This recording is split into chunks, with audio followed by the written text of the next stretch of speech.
नमस्कार, आदाब, बहुत बहुत स्वागत आप सभी का। आप देख रहे हैं खास कार्यक्रम नजर और नजरिया। मैं हूं आपके साथ बुशरा खानम फहद। ये मॉनसून सत्र अब तक के पूरे जब जितने तीसरा कार्यकाली मोदी जी का चल रहा है, उन सब में अब तक जितने सत्र हुए हैं उसमें शायद सबसे भारी ये सरकार और नरेंद्र मोदी पर पड़ता हुआ नजर आ रहा है। हर रोज कुछ ना कुछ इस तरह से हो रहा है, कोई ना कोई बॉम्ब इस तरह से सरकार के ऊपर पड़ रहा है या आकर गिर रहा है कि उसको समझ नहीं आ रहा है कि कैसे वो हेडलाइंस को मैनेज करे और कैसे वो इस मुश्किल से बाहर निकले और कैसे एक बार फिर से वो इस पोजीशन में आके खड़ा हो जाए या खड़े हो जाए जहां सिर्फ मोदी मोदी के नारे लगे। आपने देखा ये मानसून सत्र की शुरुआत धनखड़ के इस्तीफे के साथ हुई और उसके बाद ऑपरेशन सिंदूर और पहलगांव पर हुई चर्चा में जिस तरह से विपक्ष के नेताओं ने और खासतौर पर राहुल गांधी और प्रियंका गांधी ने जो सरकार को धोया, उससे सरकार अभी तक उभर भी नहीं पाई थी कि अब डोनाल्ड ट्रंप ने एक के बाद एक ऐसे ट्रुथ बॉम्ब जो है वो गिराए हैं जिससे सरकार को समझ नहीं आ रहा है कि इसका जवाब क्या लेकर आए और किस तरह से जवाब दें। ये ठंडा भी नहीं हुआ था मामला, ये अभी पूरी तरीके से गरमाया हुआ है कि राहुल गांधी के ने आज एक बार फिर से एक और बयान दे दिया है। कल उन्होंने ट्रंप को लेकर दिया था और आज उन्होंने चुनाव आयोग को लेकर दिया है और आज जो उन्होंने कहा है वो शायद ही अब तक विपक्ष के किसी भी नेता ने इतने सख्ती भरे अल्फाज में चुनाव आयोग को लताड़ा नहीं होगा। उन्होंने सीधे तौर पर यह कहा है कि ये देश के खिलाफ काम कर रहे हैं, ये देशद्रोह है और वो एक बहुत बड़ा पर्दाफाश, एक बहुत बड़ा खुलासा वो जल्द ही करने जा रहे हैं और ये खुलासा, ये पर्दाफाश वो करेंगे बैंगलोर में। जब 5 तारीख को जाएंगे, वो 5 अगस्त को बैंगलोर जाएंगे जहां पर चुनाव आयोग के बाहर वो धरना देंगे और वहीं पर ही वो बड़ा पर्दाफाश करने जा रहे हैं। ऐसा पर्दाफाश जिससे चुनाव आयोग पूरी तरीके से बौखला जाएगा। यही कहना है राहुल गांधी का। राहुल गांधी यही नहीं रुके हैं। राहुल गांधी ने कहा है उनके पास 100% पक्के सच्चे प्रूफ हैं जो ऐसे हैं कि जो एटम बॉम्ब की तरह चुनाव आयोग पर गिरेंगे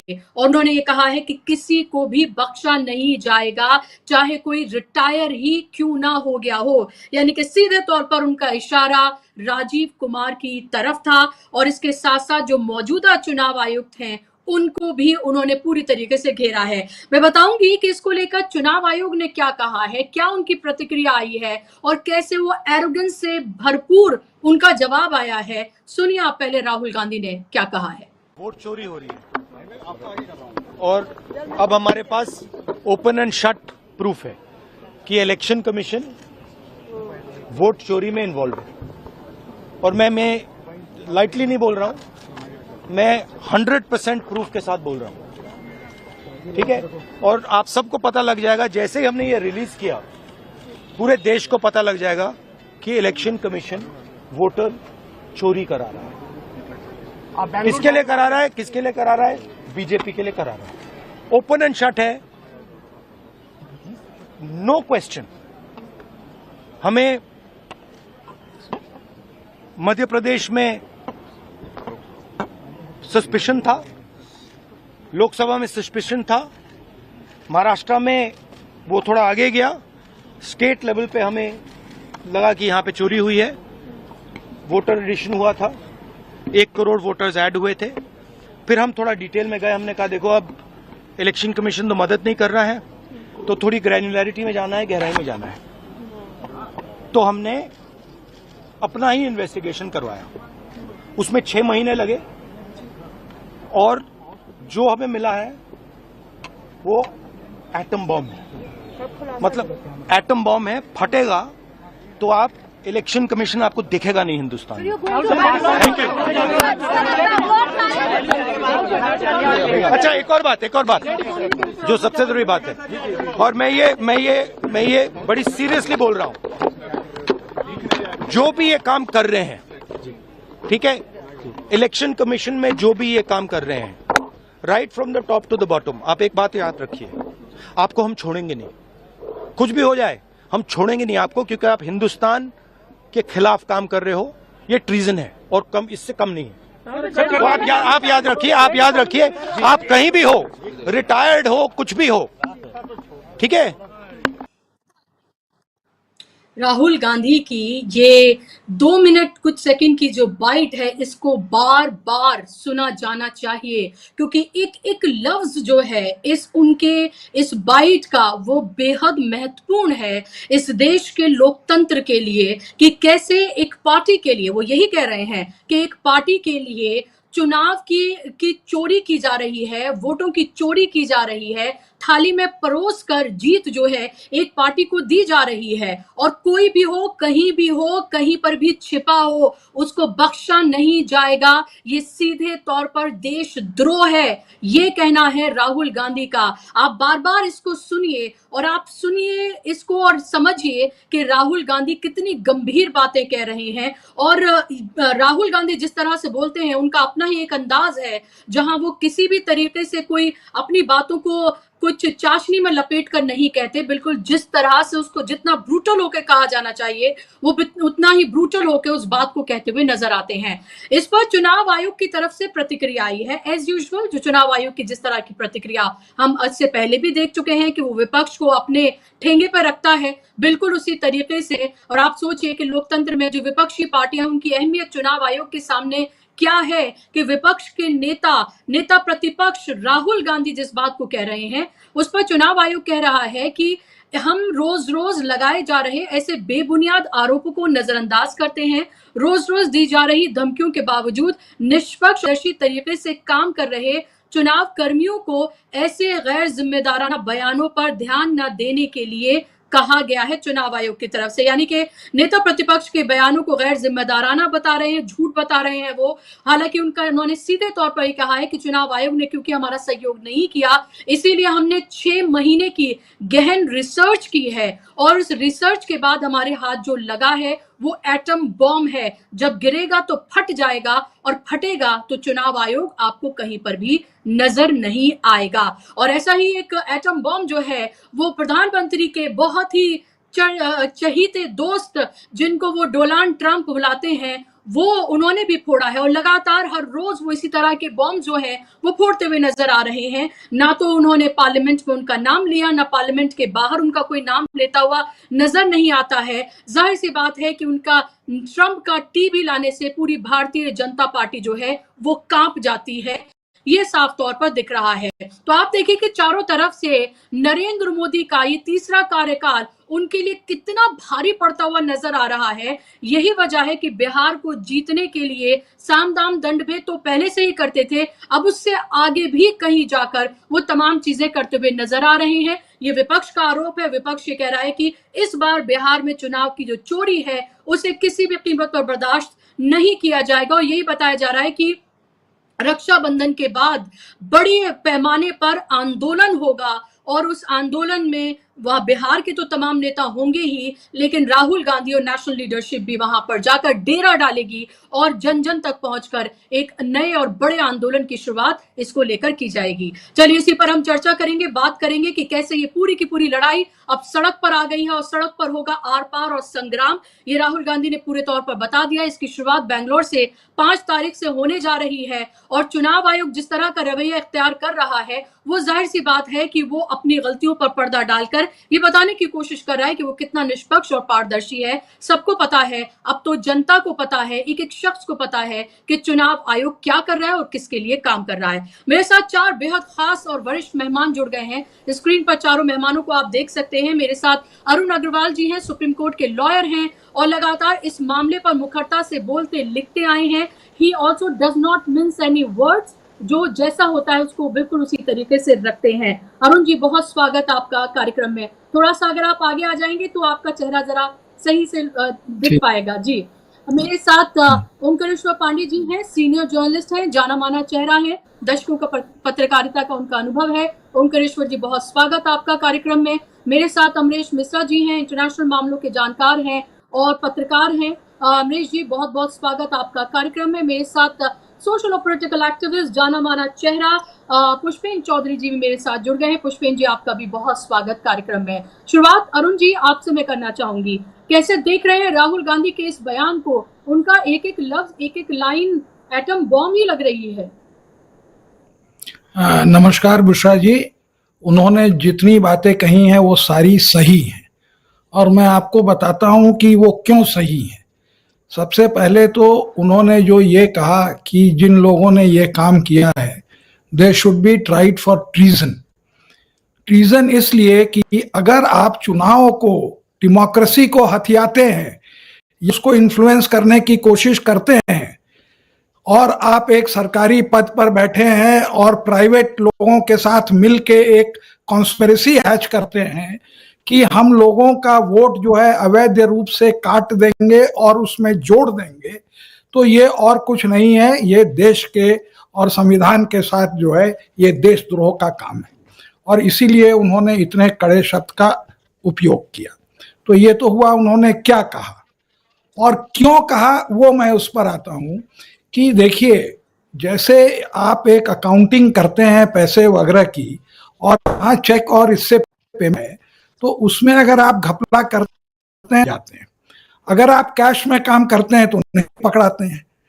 तो ये वो इतना भी काम है ना, वो सब लिखा, जिसका कि एक कागज का एक वो ट्रेल होता है, कागज का वो पूरा एक कड़ी बनी हुई होती है जिससे कि आप पकड़ सकते हैं।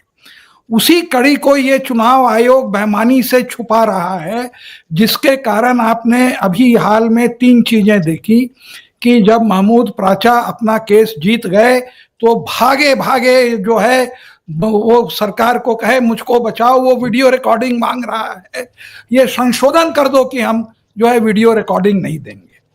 दूसरा आपने ये देखा कि जब कांग्रेस पार्टी ने उनसे सूची मांगी तो वो 3 महीना तो ये लगाने में कि हम देंगे कि नहीं देंगे, इसमें उन्होंने ये जो है ये कर दिया कि मना कर दिया कि हम नहीं देंगे। लेकिन एक जो फोरेंसिक ऑडिटिंग होते, देखिए सामान कहाँ छुपा है मैं आपको बता, ये जितने वोटर एडिशन और डिलीशन होते हैं ये होते हैं फॉर्म 6 और 8 से एडिशन होता है, एडिशन मतलब जो शिफ्टिंग होता है, और फॉर्म 7 से डिलीशन होता है। ये सारे का रिकॉर्ड जो है इनको 3 साल तक रखना है और वो कोई भी आदमी उसको ले सकता है। अब क्या है कि ये पूरा जो ये लोग बैठ के जो इनका थिंक टैंक है, पन्ना प्रमुख और आरएसएस वालों ने ये कहा कि भाई हमारा तो लिमिटेड वोट है, हम माइनॉरिटीज और इन लोगों को छाटे तो कैसे ये करें। तो इन लोगों ने ये जानबूझ के ये चीज को डिवाइस करी, और एक जो एसडीओ रैंक का या उससे भी नीचे का रैंक होता है वो आदमी होता है ईआरओ, उसके नीचे में जो है इलेक्टरल रोल ऑफिसर उसको बोलते हैं, जो कि एक फुल टाइम का वो पोस्ट है और हर लेजिस्लेटिव असेंबली में एक होता है। उसी के अंडर में ये बीएलओ वगैरह काम करते हैं और उन्हीं के थ्रू ये सारा जो होता है, जो कि बड़े लोअर लेवल के लोग हैं, उन लोगों को पैसा वैसा खिला के इन्होंने जो है उसका एडिशन कराया और वो करा। तो अब ये जो है चारों तरफ तो हार गए कि कहाँ मिलेगा, लेकिन कर्नाटक एक ऐसी जगह थी जहां की उन्होंने मैनिपुलेट भी किया और जहां की कांग्रेस की सरकार है। ये मैनिपुलेशन आंध्रा ये जो है इन्होंने तेलंगाना में नहीं किया क्योंकि वो पिक्चर में नहीं थे।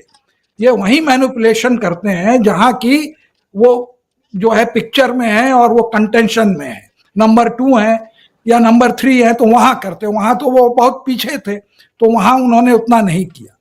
तो यहाँ पे जो लोकसभा में किया और वही जो है इन्होंने जो बाद में लेजिस्लेटिव असेंबली में किया, तो एक एक जैसे कोई बार में है या शॉप एस्टैब्लिशमेंट में है कि एक फर्जी एड्रेस देके ये जो पन्ना प्रमुख ने बीएलओ को घूस देके जो है नाम बढ़वा लिए, और वो इतने नाम बढ़वाए कि वो चुनाव में निर्णायक हुए।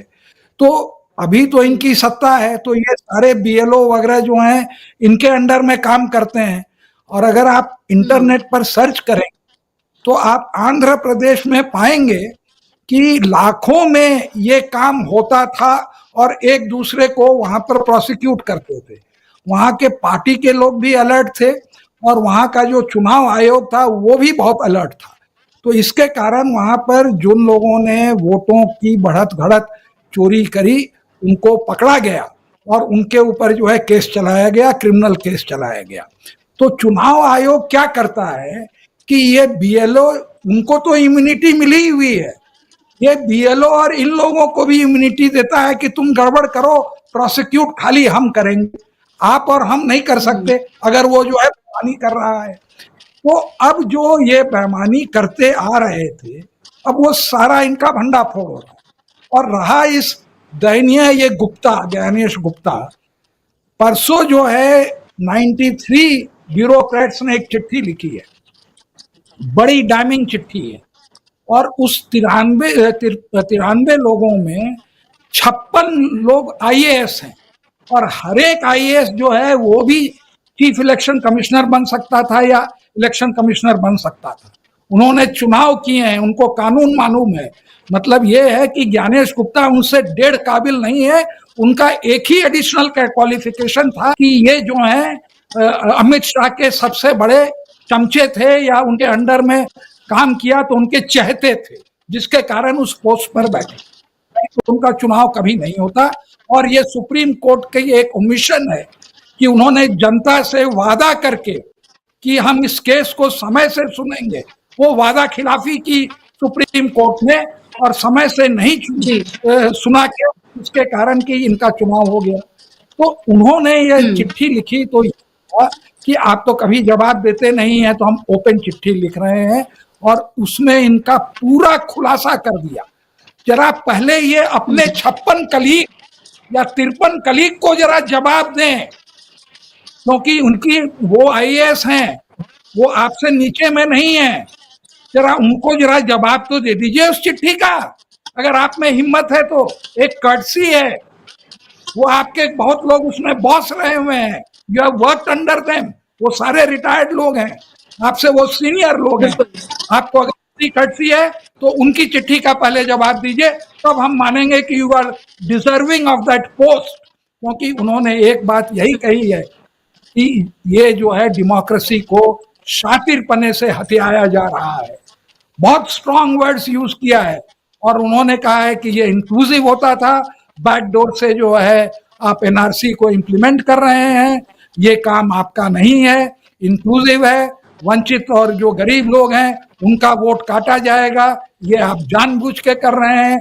सरकारी दफ्तर में बैठ के आपने फर्जीवाड़ा किया है, आपने लोगों का जो है गलत दस्तखत करके जो है नाम उसके अंदर में चढ़ाया है, ये सारा एलिगेशन उन्होंने लगाया है। जरा अपने कलीग का तो जवाब दे दे। ये 48 घंटे से चुप बैठा हुआ है, इनकी कोई इज्जत नहीं है, और ये अपना कोई डिफेंस भी नहीं कर सकते हैं। जी बिल्कुल, मैं आपके पास लौट रही हूँ। आपने बहुत महत्वपूर्ण बात कही है। आप अगर विपक्ष को आप कुछ नहीं समझते हैं तो अपने एक्स कलीग्स का ही कम से कम आप जवाब दे दें, जिन्होंने आपको चिट्ठी लिखी है और आपसे इतने संगीन जो है वो सवाल पूछे हैं। आप देखिए उनके जवाब में कितना एरोगेंस नजर आता है। पुष्पेन जी, एक उम्मीद की जाती है कि इंडिपेंडेंट बॉडी, अब तो ये कहना भी बहुत अजीब लगता है, क्या चुनाव आयोग को इंडिपेंडेंट बॉडी जो है वो रह भी गया है? नहीं, क्योंकि विपक्ष लगातार जो कह रहा है वो यही कह रहा है कि भाई आप तो सिर्फ एक पार्टी के लिए काम करते हैं और उसको इस अंजाम तक पहुंचाते हैं कि उनकी जीत जो है वो सुनिश्चित हो जाए। और अब तो बिहार में जो रहा है वो तो बहुत आगे पहुंच गया है। राहुल गांधी के इस बयान को आप कैसे देख रहे हैं? और साफ तौर पर उन्होंने ये भी बता दिया है कि अब यह लड़ाई कानूनी तौर पर तो उनको शायद ये लग रहा है कि उस तरह से नहीं जीत पाएंगे, अब ये सड़क पर ही संग्राम होगा और वहीं पर ही आर पार होगा। देखिए बुशरा जी, जो लोकतंत्र है जहां पर वोट के माध्यम से ट्रांसफर ऑफ पावर होता है, सत्ता बदलती है, ये बहुत बढ़िया शांतिपूर्ण एक मैकेनिज्म जो है सभ्य समाज ने, लोकतंत्रों ने तैयार किया है कि साहब अगर सत्ता पहले तलवार के बलबूते पे बदलती थी तो लोकतंत्र लाओ, लोग वोट देंगे, जिसको लोग चाहेंगे, रिपीट कर रहा हूं, जिसको लोग चाहेंगे वो सत्ता में बैठेगा। अब यहां चाहा लोगों ने किसी और को कि भाई आप जाइए और आपकी सीट जो है आप जीते हुए हैं हमारी तरफ से वोट के हिसाब से, और इनाम किसी और को, यानी जीत का सर्टिफिकेट किसी और को दे दिया जाए। ये काम कौन कर रहा है? ये रेफरी कर रहा है। रेफरी कौन है? चुनाव आयोग है। तो इससे जो है जनता का विश्वास लोकतंत्र पे से हटेगा और फिर अफरा तफरी और सिविल वॉर जैसी स्थिति भी यहाँ बन सकती है, जब बार बार ये देखा जाएगा कि भैया इनको तो हटाया नहीं जा सकता, तानाशाही आ गई है एक किस्म की, लोकतंत्र को कैप्चर कर लिया गया है।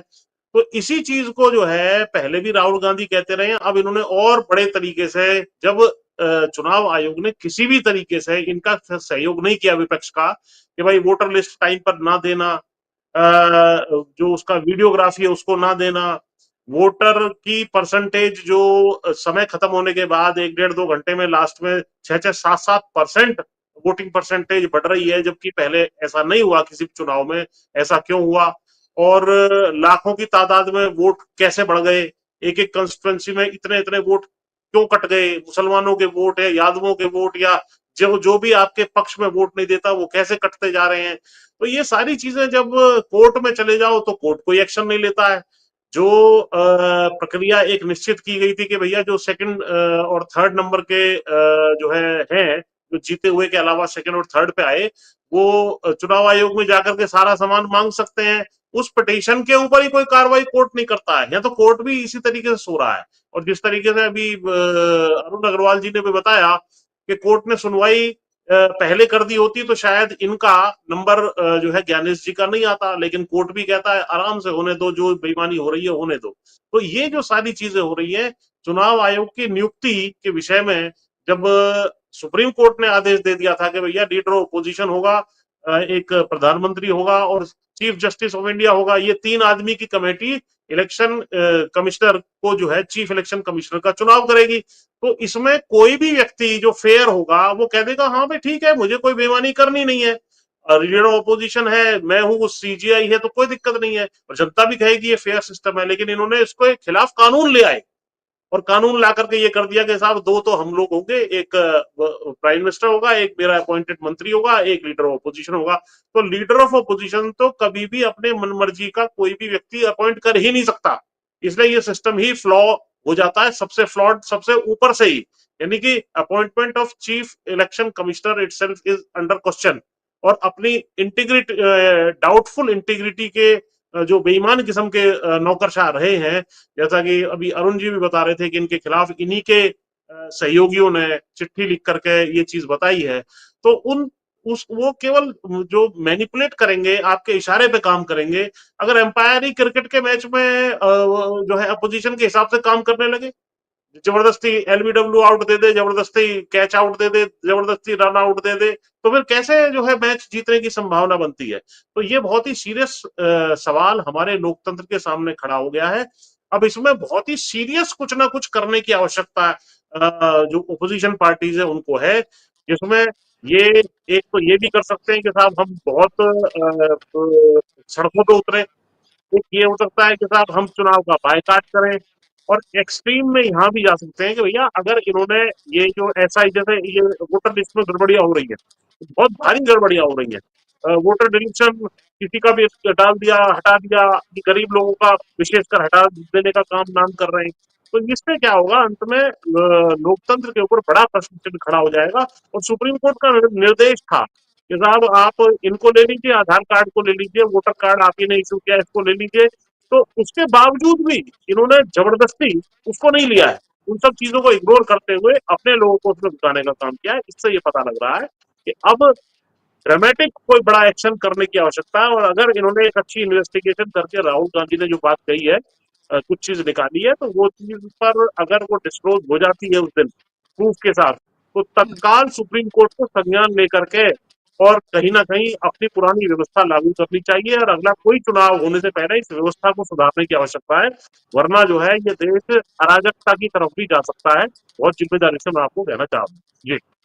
ओके, बहुत डेंजरस बात आप बोल रहे हैं। सिविल वॉर और अराजकता की तरफ ये देश जा सकता है।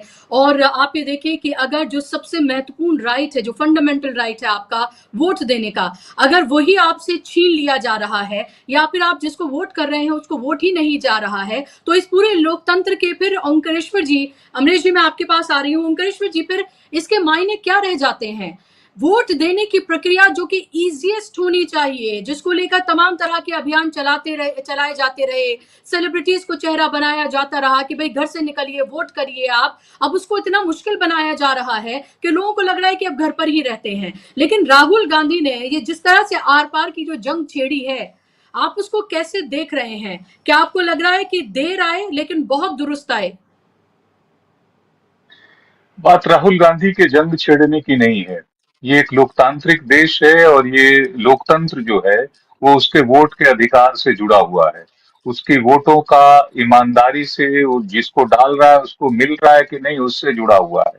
पहले थोड़ा बहुत लगता था कि नहीं, आरोप हो सकता है या पार्टियां हार जाती हैं तो अपनी शिकायत करती हैं, और ये नैरेटिव भी क्रिएट करने की कोशिश की गई कि देखिए जब हार जाते हैं तो ये आप लोग ईवीएम पे सवाल उठाते हैं और चुनाव प्रक्रिया पे, और जीत जाते हैं। मैं शुरू से कहता रहा हूं कि जो लोग श्रूड होते हैं ना, वो 4 खेल हारते हैं ताकि आपको पहले खेल पे भरोसा हो जाए, और उसके बाद वो वहां वहां जीतते हैं जहां उनको स्ट्रेटेजिकली जरूरी होता है। तो ये बड़ी इस तरह का ये रणनीति चली जाती है आमतौर पर। अब वो चुनाव आयोग में दिख रहा है कि चुनाव आयोग किस तरह से कर रहा है। भाई एडीआर ने इतने गंभीर आरोप आप पर लगाए और आपने सिर्फ उसको कह दिया कि नहीं नहीं वो ऐसे आरोप लगा रहे हैं। वोटों की चोरी का, मिस हेरा फेरी का, डिस्क्रिपेंसी का आरोप सिर्फ इतना है कि आप उसको वो कर दें कि हाँ साहब ये हमने रिजेक्ट कर दिया और ये कुछ नहीं है, ऐसे ही आरोप लगा रहे हैं। अगर आरोप गलत है तो आरोप लगाने वाले पे कार्रवाई हो, उसको उसके खिलाफ मुकदमा हो, उसके खिलाफ जांच हो कि भाई देश के लोकतंत्र के बारे में सवाल कैसे खड़ा कर सकते हो, लोकतांत्रिक चुनाव पद्धति के बारे में कैसे सवाल खड़ा कर सकते हो। और आप भी आइए क्लीन कि साहब ये रहे दस्तावेज।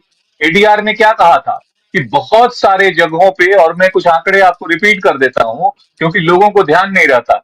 538 पार्लियामेंट्री कंस्टिट्यूएंसी, 543 में से 538, उसमें 5,89,691 वोटों का डिस्क्रिपेंसी पाया गया था।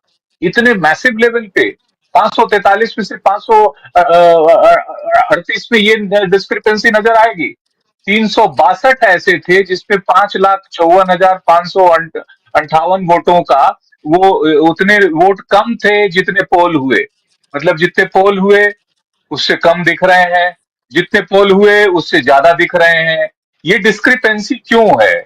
और ये कई राज्यों में हुआ, जो जिसमें सबसे ज्यादा आंध्र प्रदेश, उड़ीसा, उत्तर प्रदेश, बिहार, राजस्थान, महाराष्ट्र, वेस्ट बंगाल और मध्य प्रदेश। इन राज्यों में आपने इन सवालों का क्यों नहीं जवाब दिया? अफसोस ये है कि सर्वोच्च न्यायालय भी उसको डिटेल में नहीं जाता। उसको लगता है कि ये भी एक स्वतंत्र संस्था है, इसको कितना हम कहें ना कहें। इसके अलावा भरा पड़ा है, एडीआर के वेबसाइट पे आप चले जाए या उसके जो भी चुनाव से संबंधित लोग हैं, मैं पॉलिटिकल पार्टी की बात नहीं करता, आप उसको तो देखिए। स्वतंत्र संस्थाएं हैं, जिम्मेवार लोग बैठे हैं, दस्तावेज के साथ आप पर आरोप लगा रहे हैं, खड़ा कर रहे हैं। आप उसका जवाब क्यों नहीं देंगे? और तब देश को भरोसा तब से होने लगा जब मेयर के चुनाव को देख लिया वहां चंडीगढ़ में, कि किस तरह से सामने कैमरे पे वो वोट चोरी कर रहे हैं। सुप्रीम कोर्ट ने उसको सही पाया कि हाँ ये हो रही थी चोरी, उसको सही किया। तो इससे प्रमाणित हो गया ना कि हाँ आप कर रहे हैं, और आप उसको एक मेयर के चुनाव में आप कर रहे हैं और बाकी के चुनाव में नजर आ रहे हैं। और एक नहीं अनेक नेताओं ने आरोप लगाया है। कोई आरोप लगा दे ये बहुत बड़ी बात होती है, आप उसको ऐसे ही खारिज नहीं कर सकते। आप उसके साथ कम क्लीन, आप ये आइए कि नहीं साहब ये गलत है, दिखाइए देश को। आप अपनी पूरी व्यवस्था, पूरे तंत्र पे आप सवाल खड़े होने दे रहे हैं। इसके पहले भी राहुल गांधी ने आरोप लगाए थे, उनका भी कोई जवाब नहीं मिला। महाराष्ट्र में 5 सालों में जितने टोटल वोट बढ़े, 48 लाख के करीब करीब वोटर लिस्ट जो फाइनल हुई लोकसभा चुनाव में, तो 48 लाख वोट बढ़े हुए माने गए। तो चलो भाई 5 साल में पॉपुलेशन बढ़ा होगा, ये सब ने मान लिया। लेकिन लोकसभा चुनाव से विधानसभा चुनाव के 5 महीनों में जो ये 46 लाख बढ़े थे और ये 48 लाख बढ़ गए। ऐसा कैसे हुआ? जो 5 साल में संख्या बढ़ी थी उससे भी ज्यादा मात्र 6 महीने में बढ़ गई। इन बातों का चुनाव आयोग ने कोई ठोस जवाब नहीं दिया है। हरियाणा पर जो सवाल जी उठे हैं उस पे आपने नियम क्यों बदल दिए भाई? इससे पहले देश इसी तरीके से चुनाव करता रहा था, और सारे दस्तावेज सबको जांच करने की इजाजत है, सबको इसमें वो है, छूट है। आपने क्यों नियम बदल दिए कि ये नहीं दिखा सकते, वो नहीं दिखा सकते? आप छुपा किस लिए रहे हैं? इस देश की जनता के लिए आप चुनाव करा रहे हैं, इस देश के लोकतंत्र के लिए चुनाव करा रहे हैं, और इसमें हर नागरिक का अधिकार है। पॉलिटिकल पार्टीज कह रही हैं। तो ये एक बहुत गंभीर प्रश्न है जो चारों तरफ से फेल्योर है। उस फेल्योर के बीच में जी अगर आप चाहते हैं कि ईवीएम मैनेज कर लें, आप चुनाव आयोग के थ्रू कर लें, तो ये बड़ा अफसोस वाली बात है। और देखना है कि राहुल गांधी 5 तारीख को इसमें और क्या विस्फोट करते हैं। जी। बिल्कुल, सबको इंतज़ार ये रहेगा क्योंकि जिस कॉन्फिडेंस के साथ आज उन्होंने पार्लियामेंट में अपनी बातें कही, अपने ही एक अंदाज़ में जिस तरह से एग्रेसिव अंदाज़ में वो अपनी बातों को रखते हैं, वो ज़ाहिर-सी बात है ऐसे ही तो वो कुछ नहीं कह रहे हैं। उनके पास 6 महीने की इन्होंने कहा है कि रिसर्च के बाद ये तमाम तथ्य जो है इन्होंने इकट्ठे किए हैं, वो ऐसे हैं जैसे एटम बॉम्ब, वो चुनाव आयोग के ऊपर गिरेगा और चुनाव आयोग नहीं बचेगा, ये उनके शब्द हैं। उन्होंने ये भी कहा है, क्योंकि बार-बार मैं इसलिए कह रही हूँ कि जो नए दर्शक जुड़े हैं वो सुने कि राहुल गांधी ने जो कहा है, वो दरअसल आप ये इस तरह से देखें कि पूरे विपक्ष को एक तरह से वो रिप्रेजेंट कर रहे हैं क्योंकि वो नेता प्रतिपक्ष भी हैं। और जिस तरह की वो बातें कह रहे हैं, वो ज़ाहिर-सी बात है कि वो बहुत ज़्यादा चुनाव आयोग के लिए चिंताजनक होनी चाहिए। लेकिन चुनाव आयोग क्या कर रहा है? चुनाव आयोग अपना एक एरोगेंस दिखाते हुए, जैसे वो हमेशा दिखाता है, उसी तरीके से जवाब दे रहा है जिससे विपक्ष की उसकी नज़र में कोई अहमियत ही नहीं है। And he is doing all the work for the master, जिसके बारे में राहुल गांधी बात कर रहे हैं। आपकी प्रतिक्रिया अमरीश जी, आप कैसे देख रहे हैं इस सब को, और क्या आपको लग रहा है कि बिहार वो आखिरी कॉफन में आखिरी नेल की तरह क्या काम करने जा रहा है? देखिए, बिहार का ड्राफ्ट इलेक्टोरल रोल आज रिलीज हो गया है। उसकी जो फाइंडिंग है, जो ड्राफ्ट इलेक्टोरल रोल की, उसमें करीब जो 7,93,00,000 वोटर जो इस एसआईआर के पहले थे, उसमें से 65 लाख हटाए गए। यानी 7,93,00,000 वोटर थे, अभी 7,29,00,000 है। उसमें से जो एक्चुअली 65 नहीं, 64 लाख, सॉरी 64 लाख। अब उसमें जो 64 लाख है, उसमें 22 लाख ऐसे लोग हैं जो डिसीज्ड हैं इनके अनुसार, इलेक्शन कमीशन के अनुसार। 7 लाख ऐसे हैं जो डुप्लीकेट वोटर्स हैं, और 35 लाख ऐसे हैं जिनके जो माइग्रेट कर चुके हैं। जबकि माइग्रेट कर जाने के ऊपर बहुत बड़ा विवाद हुआ था, और उसको ये कहा गया था कि इस कैटेगरी को कम से कम इलेक्शन कमीशन ने कहा भी था कि हम इसको कंसिडर करेंगे, हम ये करेंगे। लेकिन उन्होंने 35 लाख सबसे ज्यादा माइग्रेशन दिखा दिया है, और माइग्रेशन का भी जो पैटर्न है वो सीमांचल में ज्यादा है। जबकि फैक्ट्स ये हैं कि सीमांचल से ज्यादा नॉर्थ बिहार में जो उसके जो हिंदू बहुल इलाके हैं, मधुबनी से लेकर दरभंगा, वहां से माइग्रेशन सबसे ज्यादा होता है। और फिर उसके बाद साउथ बिहार और वेस्ट बिहार, ये आरा और जो सिवान का एरिया है, यहां से होता है। तो ये आप देखिए कि अब बिल्कुल खुल के चीज आ गई है सामने। 64 लाख आपने जो वोटर्स हैं आपने कम कर दिए हैं। फिर आप कह रहे हैं कि अभी ये 7,29,00,000 पे वोटिंग होगी। आपने टाइम दिया है, मेरे ख्याल से 15 या 20 दिन का टाइम है कि उसमें जो चाहे अपील कर सकता है। मैं तो ये कह रहा हूं कि अभी जो मेरी रिपोर्ट बिहार से है एकदम ताजा, वो ये है कि भाई आपने जो 64 लाख कम किए हैं, हम कह रहे हैं 64 लाख, क्योंकि मैं तो ये मान के चल रहा था ये 1 करोड़ कम करेंगे। 64 लाख इन्होंने किए हैं, और 64 लाख जैसे ही मैंने सुना तो मैंने अपने लोगों से वहां बात की बिहार में, तो उन्होंने कहा कि भाई 64 लाख की जो इनकी जो टैली है, इसी पे चुनाव अगर हो जाए कायदे से 7,29,000, तब ये तय है कि बीजेपी, हाँ मतलब ये 7,29,00,000 पे अगर चुनाव हो जाए तो बीजेपी हार जाएगी, अगर इसी पे चुनाव फेयर हो जाए। ये हालत है बिहार की। और अगर ये इन्होंने 65 लाख मतलब जो अगर पुरानी रोल पे होता 7,93,00,000 पे, तब एक वेव से बीजेपी हारती। इसलिए मैं देखिए कह रहा हूं कि ये कुछ भी कर लें, जब सिचुएशन पलटती है ना, जब स्थिति पलटती है, जब पूरी एक ऑब्जेक्टिव जो वस्तुगत परिस्थिति है वो पलट जाती है, तो उसके बाद कोई ताकत बचाने के लिए नहीं आती, जो राहुल गांधी ने कहा है। और राहुल गांधी के एक बारे में, मतलब इस बात में हमको हमेशा एक उनकी तारीफ करनी चाहिए कि उन्होंने 2 चीजें की, कि तानाशाही को आने से बचाया और कॉर्पोरेट शाही को आने से बचाया। ये उनका जो कदम है, जो अभी उन्होंने ये इन्वेस्टिगेशन किया है और ये किया, ये एक तरह से एक सर्विस टू द नेशन है, इसको एक्नॉलेज करना चाहिए। आप उनके क्रिटिक हो सकते हैं, उनके सपोर्टर हो सकते हैं, जो भी। अब यहाँ पर जो देखिए बात है कि उनके पास अगर उन्होंने पेपर ट्रेल, जो 6 महीने की बात हो रही है कि 6 महीने की रिसर्च की, इसका मतलब है कि कहीं ना कहीं उन्होंने पेपर ट्रेल को उन्होंने ट्रेस किया, उसमें टाइम लगता है बहुत। क्योंकि वीवीपीएटी जो पेपर ट्रेल है उसको लोकेट करना, उसको इन्वेस्टिगेट करना, फिर उसके अंदर जाना, पूरा उसको उसकी एनालिसिस करना। अब देखिए कर्नाटक में बात हो रही है, तो कर्नाटक में एक बीजेपी लीडर ने कहा कि कर्नाटक में तो बीजेपी ये कांग्रेस की सरकार है, तो उसमें कैसे धांधली हुई। लेकिन वो विधानसभा की बात नहीं कर रहे हैं, वो लोकसभा की बात कर रहे हैं। लोकसभा में कर्नाटक में 28 सीटें कर्नाटक में हैं। 2019 में 25 बीजेपी जीती थी और 2024 में बीजेपी जो है वो 19 पे आ गई, 6 सीटों का लॉस हुआ, बाकी 9 सीटें कांग्रेस जीती।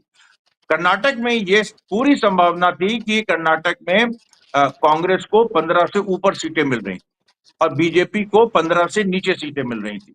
ये स्थिति हो जाती और उत्तर प्रदेश की कुछ सीटें जो बीजेपी हार रही थी और बाद में अंत में जीती, तो उसके बाद एनडीए ये जो बीजेपी की जो टैली है ये 240 से 220 आ जाती और 220 जैसे ही आती वैसे ही यहाँ पर विपक्ष की बढ़ जाती। तो सरकार कौन बनाता? सरकार तो विपक्ष की बन रही थी। तो यही बात है कि 2024 में एक्चुअली मोदी सरकार नहीं बन रही थी, किसी भी हालत में किसी भी तरीके से नहीं बन रही। और वो चीज जो है कहीं ना कहीं राहुल गांधी ने पकड़ी है। अगर वो कर्नाटक की एक सीट में भी दिखा दें, क्योंकि वो कर्नाटक आ रहे हैं 5 अगस्त को और यहाँ धरना दे रहे हैं, कर्नाटक में जो 19 सीटें बीजेपी जीती है उसमें एक सीट में भी ये अगर साबित हो जाए कि उसमें गड़बड़ी हुई है और उसकी वजह से बीजेपी जीती है, तो पूरा इलेक्शन नल एंड वॉइड है। क्योंकि फिर आपको जो एक सीट पे एप्लीकेबल है वो सारी सीटों पे है। सुप्रीम कोर्ट के बहुत सारे जजमेंट इस तरह के हैं। तो अब जो अभी पुष्पेंद्र जी ने भी कहा कि संज्ञान लेने की सुप्रीम कोर्ट को तुरंत जरूरत है इस पे, जैसे ही ये चीज सामने आती है। और ये बड़ा मैं ख्याल से टर्निंग पॉइंट इस पूरी ये जो इलेक्शन कमीशन को लेके जो डिबेट चल रही है उसमें। दूसरी बात देखिए, जो अभी जो ट्रंप को लेके और जो ट्रंप ने जो 25% टैरिफ लगाए हैं, जो पूरी स्थिति बनी है, आज भारत ने कहा कि हम F-35 अमेरिका से नहीं खरीदेंगे। F-35 तुम पैसे ही नहीं खरीद रहे थे, तुम अफोर्ड ही नहीं कर सकते हो। तुम वहां पर तुम बाकी देशों की तरफ देख रहे थे। अब ये कह रहे हैं कि हमने देखिए डिफाई किया ट्रंप को डिफाई तुम क्या करोगे?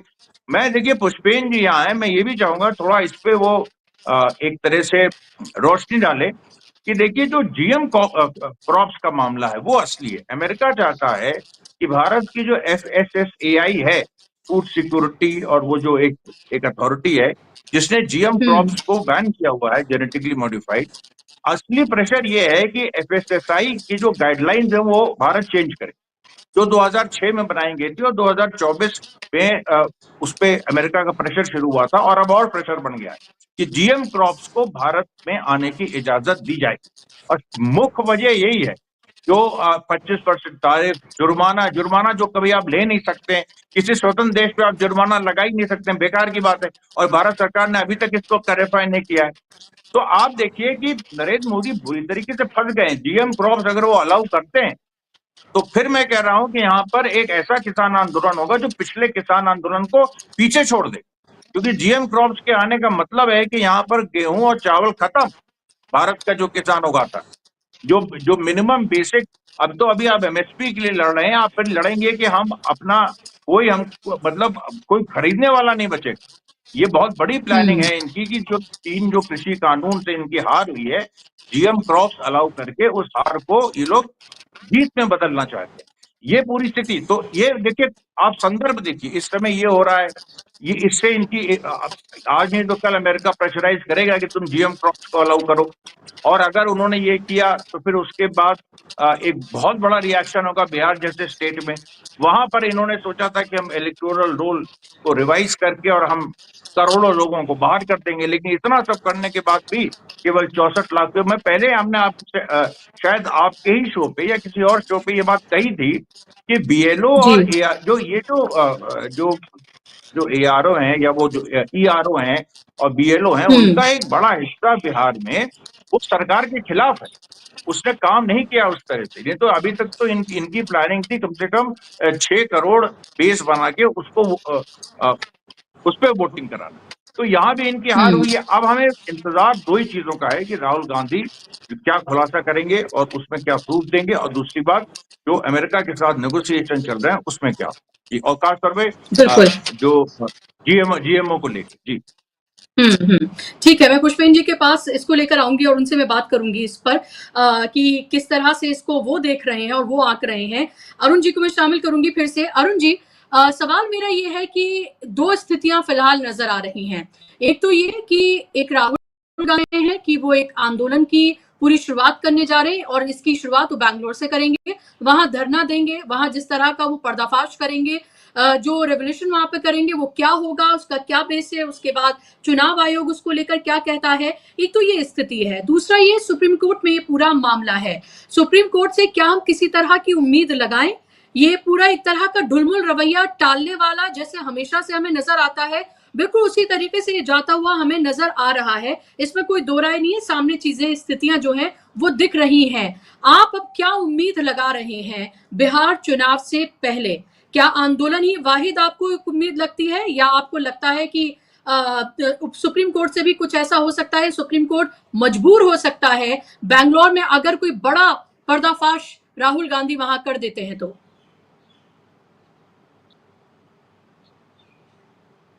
अरुण जी की आवाज खोलें जी। कोर्ट से आप इतनी ही उम्मीद कर सकते हैं कि एपिक कार्ड को और जो आधार कार्ड है उसको जो है वो वैलिड डॉक्यूमेंट के उसमें वो माने। ये अगर आप उम्मीद करते हैं कि ये स्पेशल इन्यूमरेशन ये जो स्कीम है SIR इंटेंसिव रिवीजन उसको ये नलीफाई करेंगे, ये कभी नहीं करेंगे। और इन्होंने ये भी कह दिया कि जो है आफ्टर ऑल वो भी कॉन्स्टिट्यूशनल अथॉरिटी है। अरे भाई, कॉन्स्टिट्यूशनल अथॉरिटी तो आपने उनको बनाया ना। जब आपने पूरे देश को 12 फरवरी को ये कहा कि अगर सरकार इनको चुन लेगी तो कॉन्सिक्वेंसेस विल फॉलो, तो एक सुप्रीम कोर्ट के जज की जवान की कीमत होती है, उस कीमत। और वो आपने एक PIL में ये बात कही, आपने ये बात एक कोई 2 लोगों के उसमें नहीं करी। PIL मतलब पूरे जनहित, सबके लिए आपने कहा कि अगर सरकार ने खबरदार तुमने अपॉइंट किया तो उसके कॉन्सिक्वेंसेस विल फॉलो। और सरकार ने 2% का सुप्रीम कोर्ट को समझ के जो है जिस दिन वो रिटायर हुए उसी दिन जो है इन्होंने दूसरे को इनको अपॉइंट किया और नेक्स्ट डे उसने ओथ ले लिया। और जब वो आया मामला तो 32 नंबर या कहां पे उसको नीचे में रखा हुआ था, लोगों ने कहा तो कहा देखेंगे। आज तक वो मामले को नहीं सुना।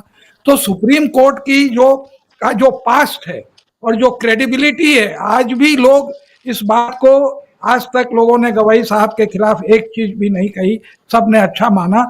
लेकिन लोग पूछ रहे हैं कि ये जो है केस जस्टिस सूर्यकांत के पास क्यों गया। इसलिए पूछ रहे हैं क्योंकि उन्होंने पुराना रिकॉर्ड जिस तरह से उन्होंने चयन होने दिया और ये बोल के, तो उसके ऊपर लोगों को बहुत डाउट है। और चुनाव आयोग का क्या खेल है कि जो पुराना जितना भी इलेक्टरल रोल है जिसमें हमने बेईमानी करी, जो अब हम पकड़े हैं उसको हम सफा कर दें। और इसीलिए SIR उन्होंने लगाया है। इनकी कॉन्स्पिरेसी समझिए।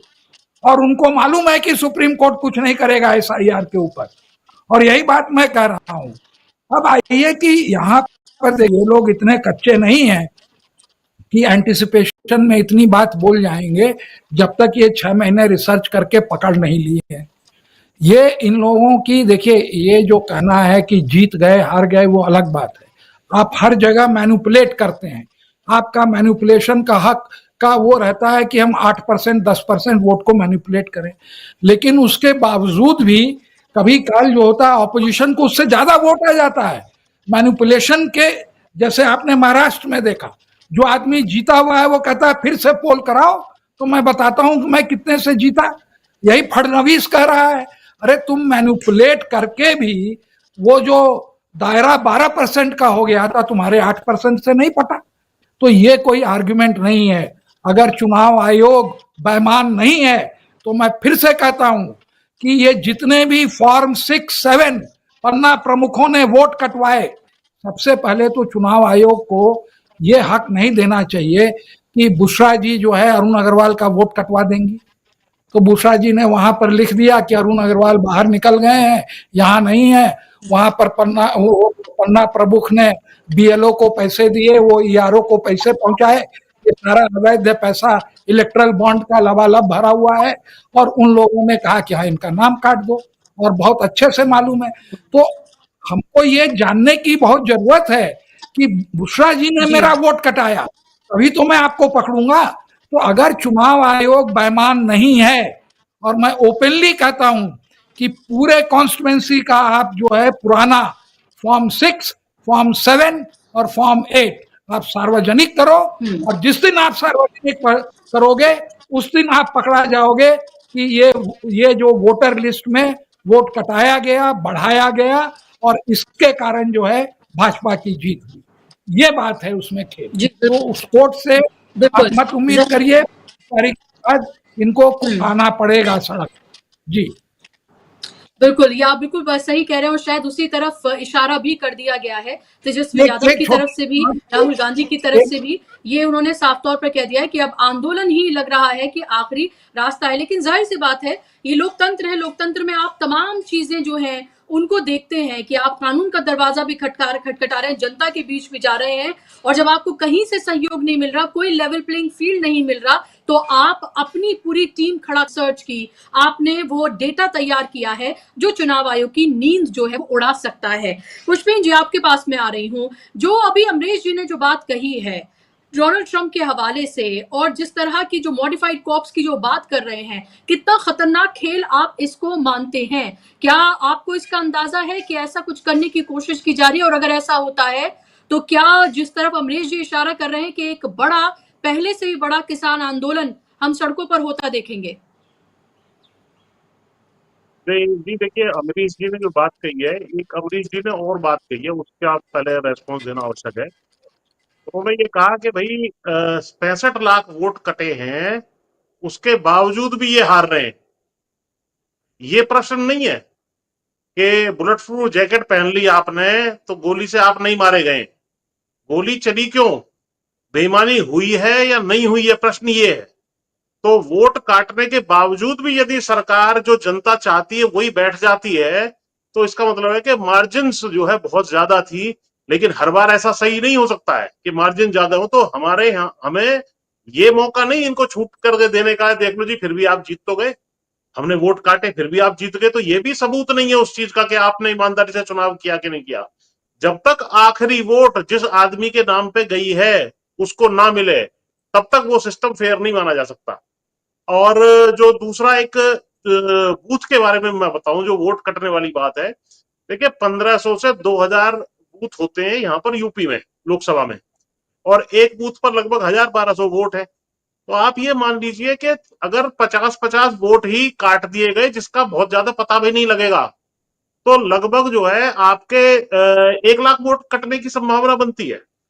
तो ये बहुत बड़ा आंकड़ा है, और बहुत सारी सीटें ऐसी हैं जिनका फासला किसी का 10,000, किसी का 15,000, किसी का 20,000 है। तो ये जो है फेयर होना बहुत जरूरी है, चाहे कोई जीते कोई हारे, मार्जिन कुछ हो। पहला तो ये है इशू। अब दूसरा जो बात आई कि भाई अमेरिका से इंपोर्ट की, तो अमेरिका ने जो है जब से ये चीन के और बाकी और जगह प्रतिबंध और ये सब चीजें चल रही है आपस में, तो जैसे मक्का है, मोटे अनाज में मक्का है, या सोयाबीन है, या कॉटन है, इस तरह की कई ऐसी चीजें हैं जिनको यहाँ पर निर्यात करने की कोशिश, मतलब हमारे देश में भेजने की कोशिश ये कर सकते हैं, जो कि वहां पर हाईली सब्सिडाइज्ड किसान जो है वहां पैदा कर रहे हैं। तो वैसे अगर कंपटीशन हो जाए भारत के और उनके किसानों के बीच में, तो हम लोग कहीं उनसे पीछे नहीं रहेंगे। लेकिन क्योंकि वो इतने लाखों रुपए की सब्सिडी उनको दी जाती है, तो उस वजह से उनकी वो सस्ती पड़ेगी।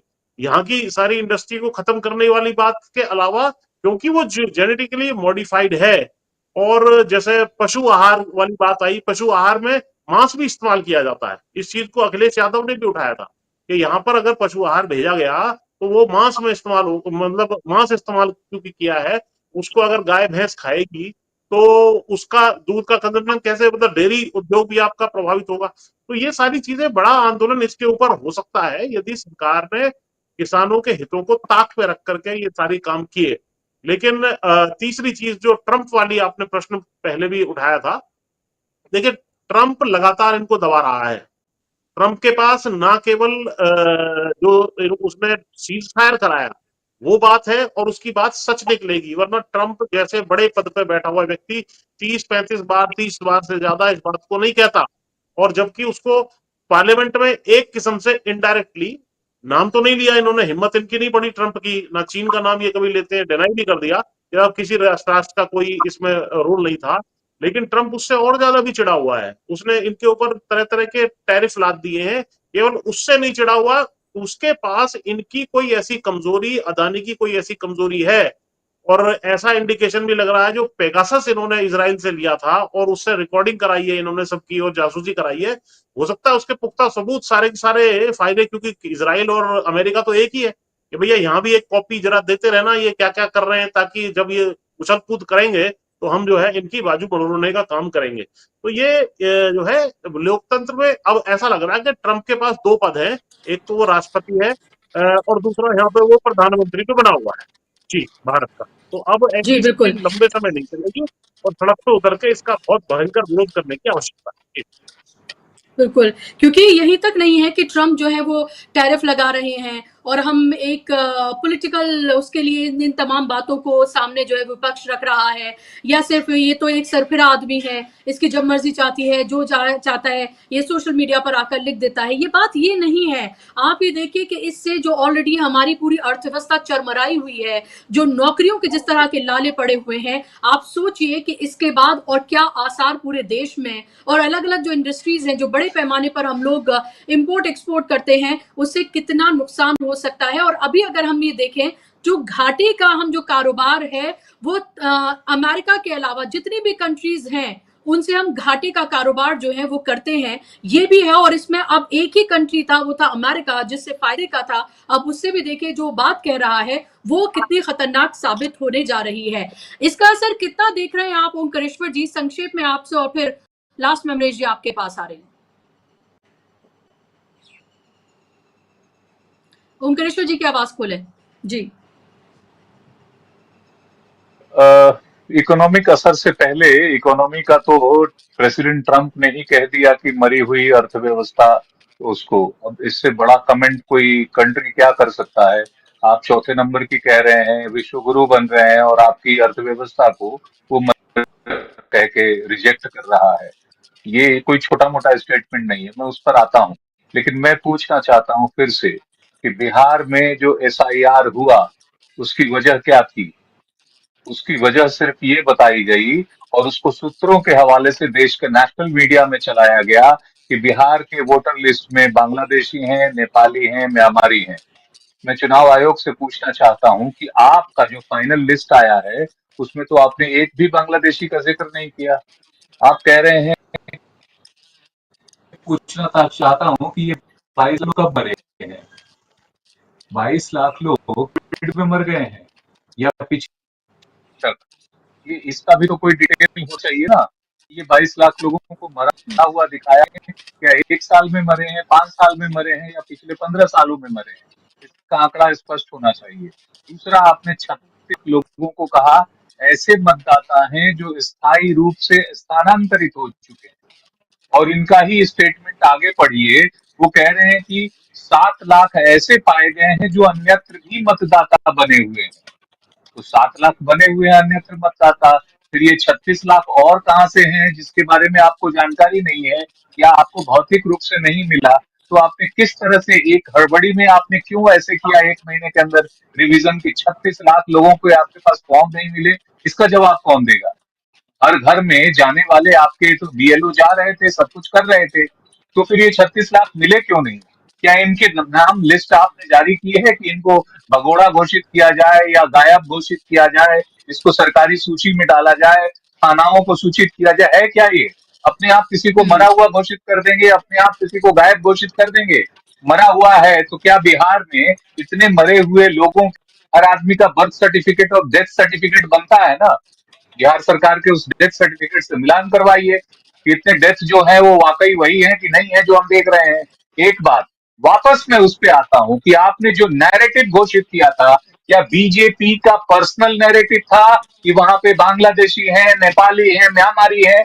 अगर ये भारत सरकार का नैरेटिव था तो आपके मतदाता सूची में वो क्यों नहीं दिख रहा है? इसका मतलब कि आपने ये जो पूरा महीना कवायद किया उसमें एक भी बांग्लादेशी नहीं मिला है, या जो अगर मान लीजिए आपके गायब हुए लोगों में कुछ मान लें, आपके डर से भाग गए सारे, तो इसका मतलब अब से तो खत्म हो जाना चाहिए कि अब बिहार में कोई बांग्लादेशी नहीं है। इसी तरह जो पहले के चुनाव आपने किए तो उनमें बांग्लादेशी नहीं थे, या आपने बांग्लादेशियों से मतदान करवाया था इससे पहले?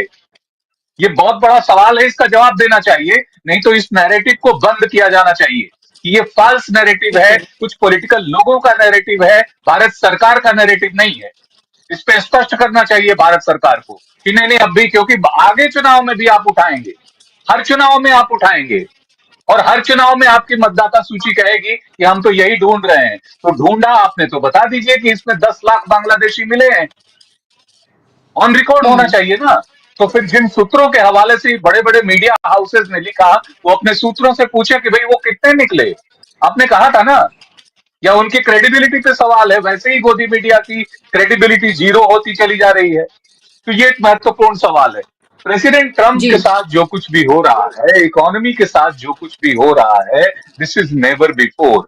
पिछले 75 सालों में कोई मुल्क हमें इस तरह जलील करे और हम चुपचाप सुनते रहें, ऐसा कभी नहीं हुआ। ये हुआ था कि हमारे हमारे फर्स्ट प्राइम मिनिस्टर, जिस समय साल 2 साल ही हुए थे हमारे देश की आजादी के, तो उनका भी इतना सम्मान था, जबकि वो ब्रिटिशर से एक बाल्कनाइज स्टेट छोड़ के गए थे। इकोनॉमी मजबूत नहीं थी, मिलिट्री मजबूत नहीं थी, पूरी तरह से ऑर्गेनाइज नहीं था, सब कुछ डेवलपमेंट नहीं था। तब अमेरिका इतना रिस्पेक्ट करता था कि अपना पर्सनल प्लेन प्रेसिडेंट भेजते थे कि आप आइए और हमसे मिलें, नेहरू के लिए, जिनको आप जी असम्मानजनक तरीके से कहते हैं। आज आपके साथ क्या हो गया? आपके साथ तो इतनी दोस्ती हो गई थी, आपने तो उनके लिए सीमाएं तोड़ के वहां पे नमस्ते ट्रंप कर दिया, सीमाएं तोड़ के हाउडी मोदी भी बुला दिया, अब की बारी ट्रंप सरकार कर दिया। और अब जब देश के स्वाभिमान का प्रश्न है, जब हर रोज वो जलील कर रहा है, तो एक शब्द हम बोल नहीं पा रहे। उनके ट्रेड टैरिफ से पूरी दुनिया में परेशानी है, मैं इसलिए उस पर जाता ही नहीं हूं। भारत पर अमेरिका ने एक नहीं अनेक बार सैंक्शन लगाए हैं, लेकिन एक भारतीय का सर झुका नहीं। क्या भाई सैंक्शन लग गया, बड़ी तबाही हो गई। 74 के परमाणु परीक्षण के बाद लगाया, 98 के अटल जी के परमाणु परीक्षण के बाद लगाया, उनके बीच उसके बावजूद उसी अमेरिका को हमारे साथ परमाणु डील करना पड़ा।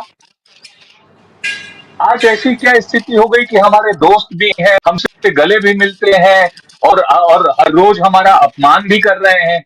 ऑपरेशन सिंदूर में मध्यस्थता की बात वो कर रहे हैं, और एक बार नहीं 30 बार कह चुके हैं। हम क्यों नहीं कहते हैं? बिल्कुल प्रधानमंत्री खड़े होकर क्यों नहीं कहते हैं कि नहीं आप गलत हो, आपने कोई मध्यस्थता नहीं कराई? बल्कि उन्होंने स्वीकार कर लिया कि जेडी वैंस से बात हुई थी। एक प्राइम मिनिस्टर को एक एक वाइस प्रेसिडेंट से बात करने की क्या आवश्यकता थी? उनका फोन आया तो आया, विदेश मंत्री बात कर लेते, कोई और बात कर लेता। आपने बात क्यों की? और आप बात कर रहे हैं तो आपको वो डरा रहा है। जब बात है, आप कह रहे हैं कि अमेरिका हमें कह रहा था कि पाकिस्तान हमला करने वाला है, वो दोस्त है आपका, वो क्या दूसरा फोन उठा के जेडी वैंस इस्लामाबाद को नहीं कह सकते थे कि तुम कैसे ये सोच सकते हो कि तुम हमला करो? ये भी तो हो सकता था। बिल्कुल आपको क्यों समझा रहे हैं? जी क्या यही वो बात थी कि जिसके तो जरिए कह रहे थे कि आप तुरंत युद्ध बंद करें?